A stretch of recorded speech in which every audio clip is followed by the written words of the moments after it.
नमस्ते छात्रों। BA, BCom, BSc द्वितीय वर्ष, द्वितीय भाषा, प्रश्न पत्र क्रमांक 3। प्रश्न पत्र का नाम है गद्योत्तर गद्य। इसके अंतर्गत आज हम इंस्पेक्टर मातादीन चांद पर हरिशंकर परसाई द्वारा लिखित व्यंग्य रचना को लेकर चर्चा करने वाले हैं।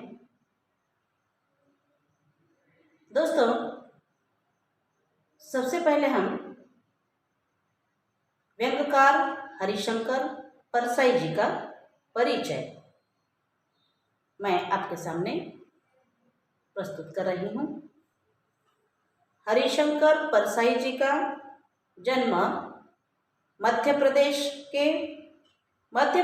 के इटारसी के पास जमानी नामक स्थान पर 22 अगस्त 1924 को हुआ है। नागपुर विश्वविद्यालय से इन्होंने हिंदी में एमए किया। कुछ वर्षों तक इन्होंने अध्यापन का कार्य किया, किंतु लेखन के प्रति विशेष लगाव के कारण अध्यापन कार्य को छोड़कर पूर्णतया साहित्य सेवा में संलग्न हो गए। जबलपुर से इन्होंने वसुधा नामक साहित्यिक पत्रिका का संपादन किया और प्रकाशन भी शुरू किया। कुछ वर्षों तक आर्थिक कारणों से यह पत्रिका बंद हो गई। इनकी प्रतिभा निबंध तथा काव्य सृजन में प्रस्फुटित हुई। इनकी प्रमुख रचनाएं हैं उपन्यास रानी केतकी की कहानी, तट की खोज, कहानी संग्रह है हंसते हैं रोते हैं जैसे उनके दिन फेरे, निबंध संग्रह है तब बात और थी, भूत के पांव पीछे, बेईमानी की परत, पगडंडियों का जमाना, सदाचार का ताबीज, शिकायत मुझे भी है और अंत में परसाई जी अपनी रचनाओं में व्यक्ति और समाज की दुर्बलताओं और विडंबनाओं पर गहरी चोट करते हैं। तो हरिशंकर परसाई जी की गणना हिंदी व्यंग्य सम्राट के रूप में की जाती है। इनका व्यंग्य व्यक्तिगत राग द्वेष या सस्ते मनोरंजन तक की सीमित नहीं है, बल्कि उसके अंतराल में कोई गहरा जीवन बोध व्यंजित होता है। तो व्यंग्य यानी क्या? तो दोस्तों, व्यंग्य यानी क्या, इसको लेकर भी हम चर्चा करेंगे। तो दोस्तों, यह व्यंग्य रचना है। तो हम व्यंग्य यानी क्या, इसको भी थोड़ा समझ लेंगे। तो व्यंग्य साहित्य के एक तीखे औजार के रूप में जाना जाता है। यह लेखकों को एक नई पहचान देता है। Mark Twain, George Bernard Shaw, Chekhov और भारतेंदु से लेकर हरिशंकर परसाई तक अपनी व्यंग्य शक्ति के लिए मशहूर रहे हैं। लेकिन ये तो कलात्मक साहित्य की बात हुई। दूसरी विधाओं में, खासकर राजनीतिक साहित्य में भी व्यंग्य एक मारक शक्ति है। व्यंग्य अंग्रेजी के सटायर शब्द का हिंदी रूपांतर है और इस आधार पर किसी व्यक्ति या समाज की बुराई को सीधे शब्दों में न कहकर उल्टे या टेढ़े शब्दों में व्यक्त किया जाना ही व्यंग्य है। बोलचाल में इसे ताना, बोली, या चुटकी भी गाते हैं। हास्य, उपहास, परिहास, वाक्वैदग्ध, पैरोडी, वक्रोक्ति, उपालंभ, कटाक्ष, विडंबना, अर्थभक्ष, ठिठोली, आक्षेप, निंदा, विनोद, रूपक, भर्त्सना, स्वांग, अपकर्ष, चुगल, चुटकुला, मस्खरी, ठकुर सुहाती, मजाक, गाली गलौज, ऐसे अनेक शब्द हैं जो व्यंग को कमोबेश संप्रेषित करते हैं। फिर भी इनमें से कोई शब्द व्यंग के व्यापकत्व को पूरी तरह निरूपित नहीं कर पाता। प्रत्येक शब्द किसी न किसी बिंदु पर व्यंग के समान होकर भी किसी अन्य बिंदु पर व्यंग से भिन्न हो जाता है। ऑक्सफोर्ड डिक्शनरी के मुताबिक व्यंग का पद्यमय या गद्य रचना है। व्यंग यह पद्यमय या गद्य रचना है जिसमें प्रचलित दोषों या मूर्खताओं का कभी कभी कुछ अतिरंजना के साथ मजाक उड़ाया जाता है। इसका अभिष्ट किसी व्यक्ति विशेष या समूह का उपहास करना होता है, यानी यह एक व्यक्तिगत आक्षेप के समान होता है। इंसाइक्लोपीडिया ब्रिटानिका के मुताबिक साहित्यिक दृष्टि से व्यंग उपहासास्पद अनुचित वस्तुओं से उत्पन्न विनोद या घृणा के भाव को समुचित रूप से अभिव्यक्त करने का नाम है, बशर्ते उस अभिव्यक्ति में हास का भाव निश्चित रूप से विद्यमान हो तथा उक्ति को साहित्यिक रूप मिला हो। हास्य के अभाव में व्यंग गाली का रूप धारण कर लेता है और साहित्यिक विशेषताओं के बिना वह विदूषक की ठिठोली मात्र बनकर रह जाता है। तो इस तरह से मशहूर व्यंग्यकार हरिशंकर परसाई अपनी व्यंग रचनाओं के माध्यम से व्यंग को जीवन की आलोचना करने वाला मानते हुए उसे विसंगतियों, मिथ्याचारों और पाखंडों का पर्दाफाश करने वाला मानते हैं। जीवन के प्रति व्यंग्यकार की उतनी ही निष्ठा होती है जितनी कि गंभीर रचनाकार की, बल्कि ज्यादा ही। इसमें खालिस हंसना या खालिस रोना जैसी चीज नहीं होती, यानी व्यंग का वास्तविक उद्देश्य समाज की बुराइयों और कमजोरियों की हंसी उड़ाकर पेश करना होता है, मगर इसमें तहजीब का दामन मजबूती से पकड़े रहना जरूरी है, वरना व्यंग्यकार भड़ैती की सीमा में प्रवेश कर जाएगा। फिर कुछ विद्वान व्यंग में हास्य को एक अनिवार्य तत्व मानते हैं। आखिर वास्तविकता क्या है? हास्य और व्यंग में आपसी रिश्ता क्या और कैसे है? हास्य और व्यंग की विभाजक रेखा आखिर क्या है और व्यंग का काव्यशास्त्रीय आधार क्या है? यह तो दरअसल व्यंग एक माध्यम है जिसके द्वारा व्यंग्यकार जीवन की विसंगतियों, खोखलेपन और पाखंड को दुनिया के सामने उजागर करता है, जिसमें हम सब परिचित हो जाते हैं, किंतु उन स्थितियों को दूर बदलने की कोशिश नहीं करते, बल्कि बहुधा उन्हीं विद्रूपताओं, विसंगतियों के बीच जीने की, उनसे समझौता करने की आदत बना लेते हैं।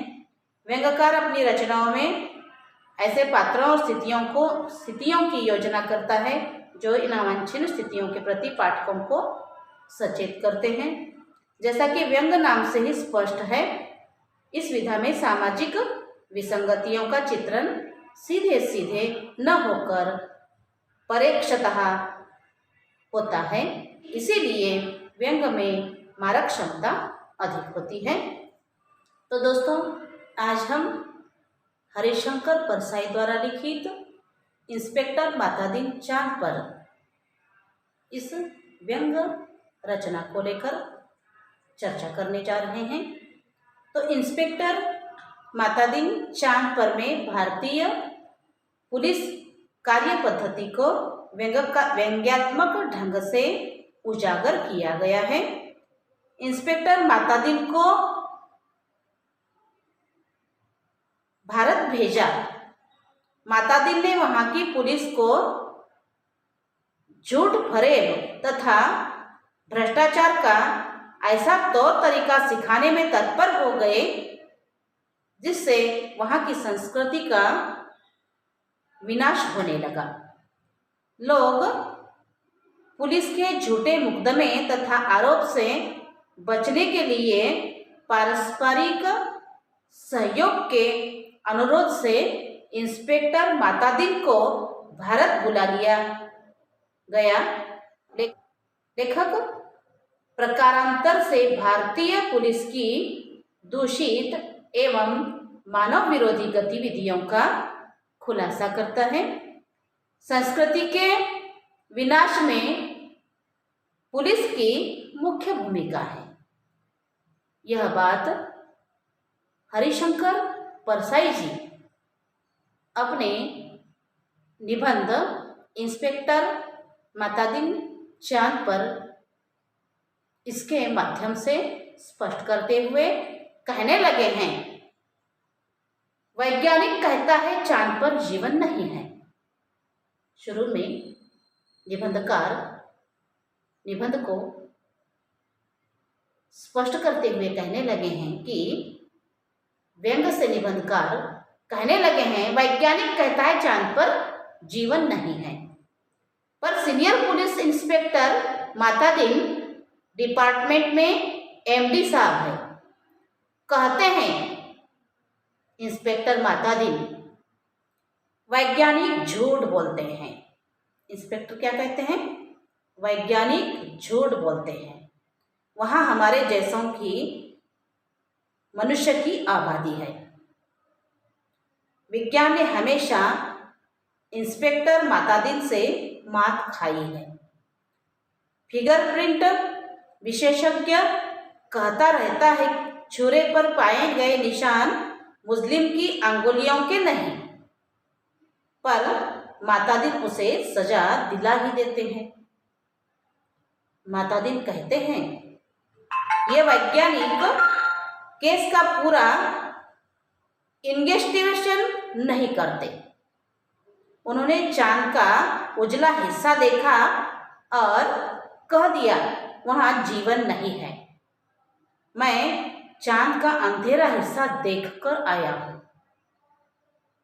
वहाँ मनुष्य जाति है। यह बात सही है क्योंकि अंधेरे पक्ष के मातादीन माहिर माने जाते हैं।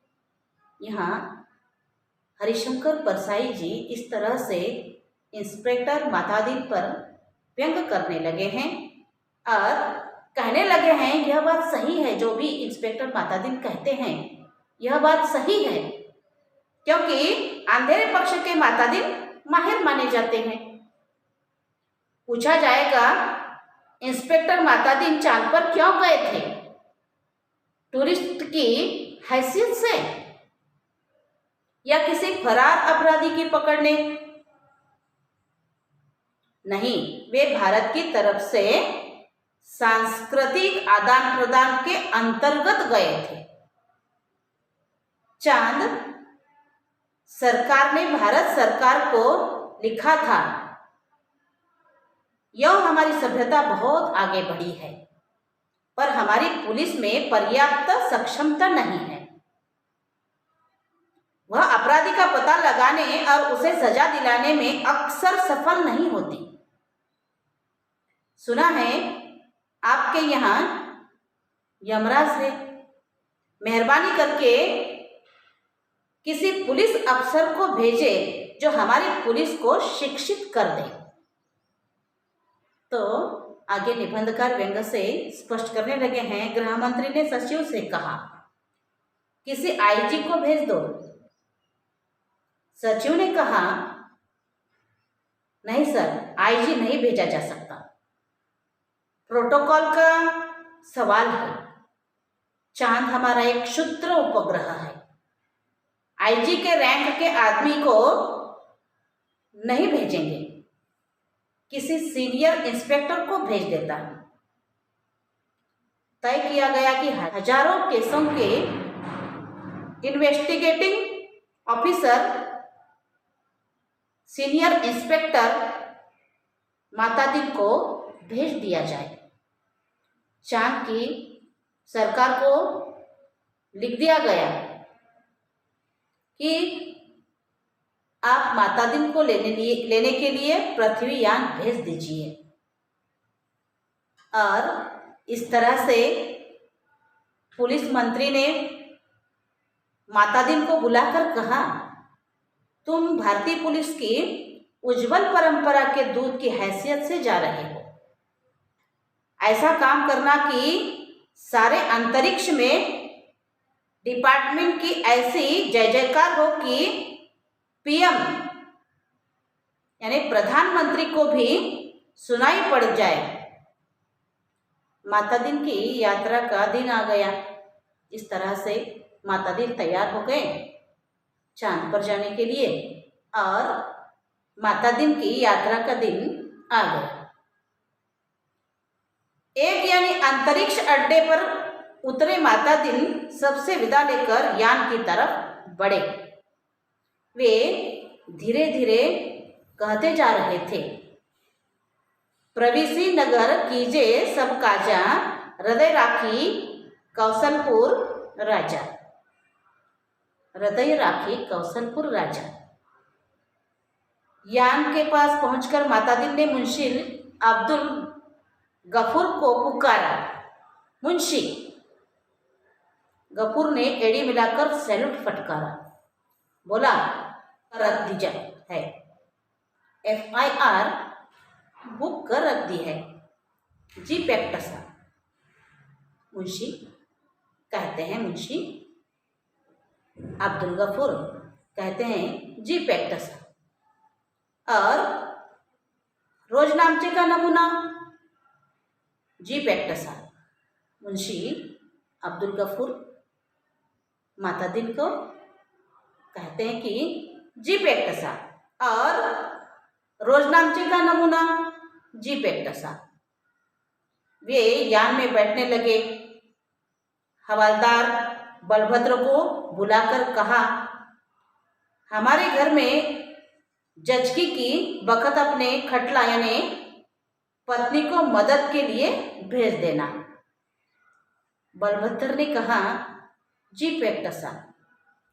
गफूर ने कहा, आप बेफिक्र रहे पैक्टसा, मैं अपने मकान यानी पत्नी को भी भेज दूंगा खिदमत के लिए। मातादीन ने यान के चालक से पूछा, ड्राइविंग लाइसेंस है? जी है साहब, ड्राइवर ने कहा। और गाड़ी में बत्ती ठीक है? जी ठीक है, ड्राइवर फिर कह देता है। मातादीन ने कहा, सब ठीक ठाक होना चाहिए वरना हरामजादे का बीच अंतरिक्ष में चालान कर दूंगा। चंद्रमा से आए चालक ने कहा, हमारे यहाँ आदमी से इस तरह नहीं बोलते। मातादीन ने कहा, जानता हूँ वो तुम्हारी पुलिस कमजोर है, अभी मैं उसे ठीक करता हूँ। मातादीन यान में कदम रख ही रहे थे कि हवलदार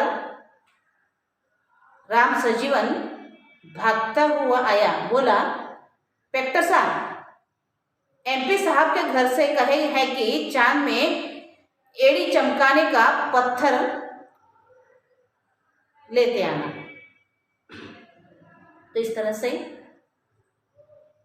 इंस्पेक्टर मातादीन चांद पर यान में बैठकर जाने लगे हैं।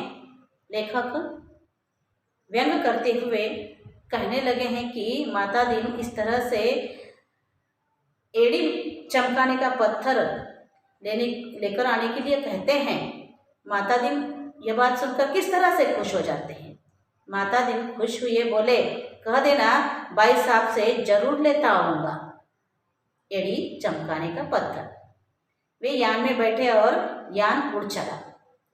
पृथ्वी के वायुमंडल से यान बाहर निकला। बाहर निकला ही था कि माता दिन ने कहा, अबे हॉर्न क्यों नहीं बजाता। तो लेखक इस तरह से यान का हॉर्न बजाने पर माता दिन किस तरह से कहने लगे हैं, इस पर हरिशंकर परसाई जी व्यंग करते हुए कहने लगे हैं। चालक भी जवाब देता है और चालक ने क्या जवाब दिया देखो। चालक कहने लगा है, आसपास लाखों मील के कुछ नहीं है, यानी यान जा रहा है बल्कि आसपास लाखों मील में कुछ नहीं है, हॉर्न बजाने की भी आवश्यकता नहीं है। माता दिन ने डांटा चालक को, मगर रूल इज रूल, हॉर्न बजाता चल। तो इस तरह से लेखक माता दिन और जो चालक है उस पर व्यंग करने लगे हैं। और इस तरह से चालक अंतरिक्ष में हॉर्न बजाता हुआ यान को चांद पर उतार लाया और अंतरिक्ष अड्डे पर पुलिस अधिकारी माता दिन के स्वागत के लिए खड़े थे।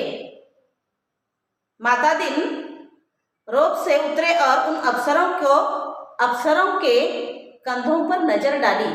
वहां किसी के स्टार नहीं थे, जैसा यहाँ पृथ्वी पर होते हैं, और इस तरह से वहां किसी के स्टार नहीं थे, फीते ही किसी ने नहीं लगे थे। लिहाजा माता दिन ने एड़ी मिलाना और हाथ उठाना जरूरी नहीं समझा।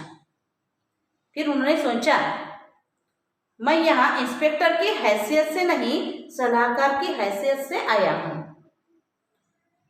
माता दिन को वे लोग लायू में ले गए और एक अच्छे बंगले में उन्हें टिका दिया। इस तरह से एक दिन आराम करने के बाद माता दिन ने काम शुरू कर दिया। पहले उन्होंने पुलिस लाइन का मुआवजा किया।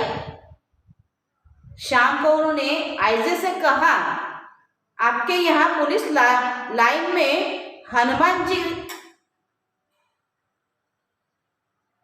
हनुमान जी का मंदिर नहीं है। पुलिस लाइन में हनुमान जी का मंदिर नहीं है। हमारे यमराज में हर पुलिस लाइन में हनुमान जी है। आईजी ने कहा, हनुमान कौन थे, हम नहीं जानते। माता दिन ने कहा, हनुमान का दर्शन करना कर्तव्यपरायण पुलिस वालों के लिए जरूरी है। हनुमान सुग्रीव के यहाँ स्पेशल ब्रांच में थे। उन्होंने सीता माता का पता लगाया था। एब्डक्शन का मामला था। दफा 3621 हनुमान जी ने रावण को सजा वही दे दी, उसकी प्रॉपर्टी में आग लगा दी। पुलिस को यह अधिकार होना चाहिए कि अपराधी को पकड़ा और वही सजा दे दी, और अदालत में जाने का झंझट नहीं। मगर यह सिस्टम अभी हमारे यमराज में भी चालू नहीं हुआ। और हनुमान जी के काम से भगवान रामचंद्र बहुत खुश हुआ। वे उन्हें अयोध्या ले आए और टर्न ड्यूटी में तैनात कर दिया।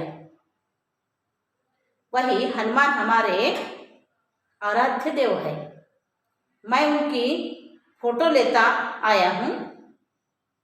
उसमें उससे मूर्तियाँ बनवाइए और हर पुलिस लाइन में स्थापित करवाइए। और इस तरह से इंस्पेक्टर माता दिन हनुमान का दर्शन किस तरह से करना चाहते थे, इसको लेकर भी लेखक व्यंग करने लगे हैं। थोड़े दिनों में चांद कि हर पुलिस लाइन में हनुमान जी की स्थापित हो गए। थोड़े ही दिनों में इस तरह से हर पुलिस लाइन में हनुमान जी स्थापित हो गए। माता दीन जी उन कारणों का अध्ययन कर रहे थे जिससे पुलिस लापरवाह अलाल हो गई। वह अपराधों पर ध्यान नहीं देती, कोई कारण नहीं मिल रहा था। एकाएक उनकी बुद्धि में एक चमक आई। उन्होंने मुंशी से कहा, जरा तनख्वाह का रजिस्टर बताओ। तनख्वाह का रजिस्टर देखा तो सब समझ गए, कारण पकड़ में आ गया। शाम को उन्होंने पुलिस मंत्री से कहा, मैं समझ गया कि आपकी पुलिस मुस्तैद क्यों नहीं है। आप इतनी बड़ी तनख्वाहें देते हैं, इसलिए सिपाही को 500, हवलदार को 700, थानेदार को 1000, यह क्या मजाक है। आखिर पुलिस अपराधी को क्यों पकड़े। हमारे यहाँ सिपाही को 100 और इंस्पेक्टर को 200 देते हैं, तो वे 24 घंटे जुर्म की तलाश करते हैं।